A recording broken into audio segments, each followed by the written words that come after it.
jugàveu de petites? Bueno, jo jugava amb fang i el fang era fet al carrer perquè no estaven els carrers, encara només eren de fang, no estaven, com es diu? Asfaltats. Ajudeu-me, soc molt difícil de parlar.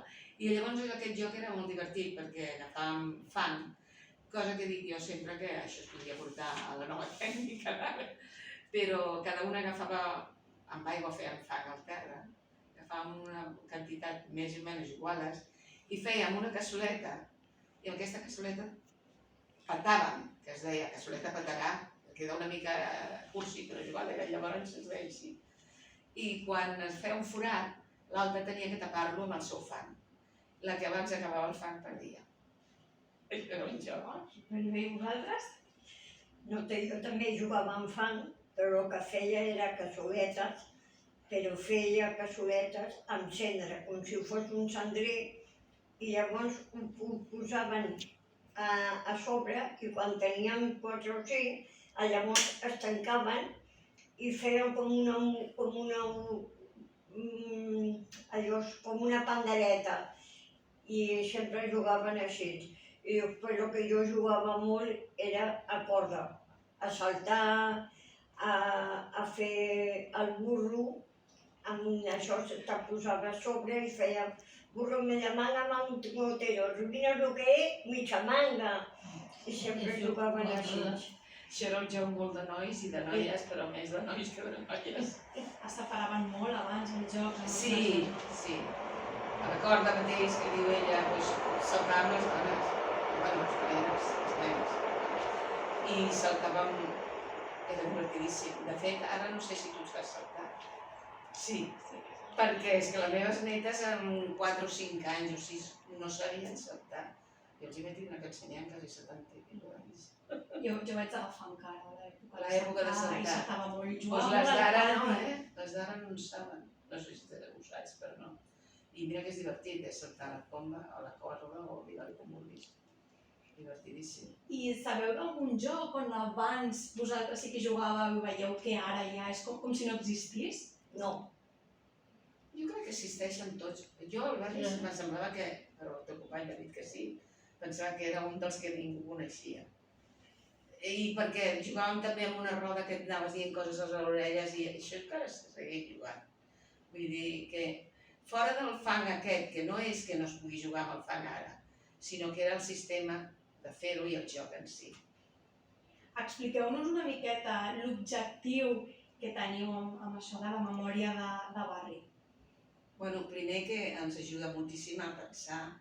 La gent gran el que ens costa més és poder, com a mi, que no em surten moltes paraules, però sí, i a més estem contentíssims que pugui quedar perquè tots vegin com es vivia abans, les diferències, perquè n'hi ha moltes, és veritat, és lògic, però sí. I aquí a la Torrassa, a l'època dels 40-50, es va viure molta immigració, però va ser espanyola i a més va ser diferent. I ara hi ha multitud. I els nens al carrer des de l'Ebre és una pena perquè no poden sortir a jugar, això és la veritat. Quines diferències trobeu amb el barri abans? Jo trobo molta diferència d'abans, la trobo molta variació. Perquè ara no veus a la joventut com tu, quan 10, 7 o 8 anys, que agafaven les d'això i les feien la comba, jugaven a boletes, jugaven, però és que ara no, ara la joventut no és això.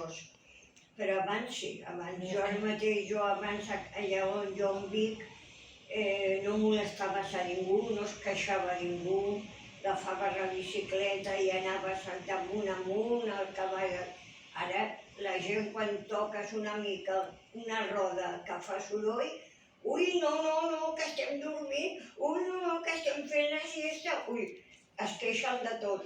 I abans no es queixaven de res. Agafaves la bicicleta o agafaves els patins i anaves que feia gust de viure allà, però ara és que ara s'ha tornat molt senyorial. Jo no sé quina manera de viure ara, de veritat. I tot el que tinc ara és joventut, perquè ha entrat molta joventut, però tanta diferència que és que ni com aquell que diu ni es coneixes. No entra ni bon dia, ni bona nit, ni bona tarda.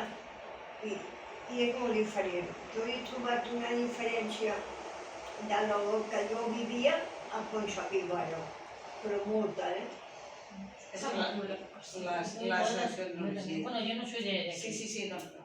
pero viene en el 57. Y aquí donde está el consultorio médico y el colegio, el casal, ahí había el campo, le decíamos el campo, y yo venía a jugar ahí a la pelota. Jugaba a la pelota. Sí, a lo que jugaba yo, me acuerdo. Bueno, entonces quería salir sola a la calle y no te... O sea, los padres no, la madre no venía nunca contigo. La vida ha cambiado, Porque, como es lógico, ha evolucionado y de la forma que está ahora los niños, por desgracia, no pueden estar en la calle, que algunos hay. Sí, en la Però la diferència és que hi ha més gent del compte que a l'altre cas. Aquesta és la diferència. I la tecnologia, no, els patinetes, les bicicletes, que abans era una, eren dos, perquè desgraciadament no podíem tindre bicicleta quasi ningú. Si no la jugaves, que de quan en quan jugaves una, però ara les bicicletes, els patinetes, tot això està així.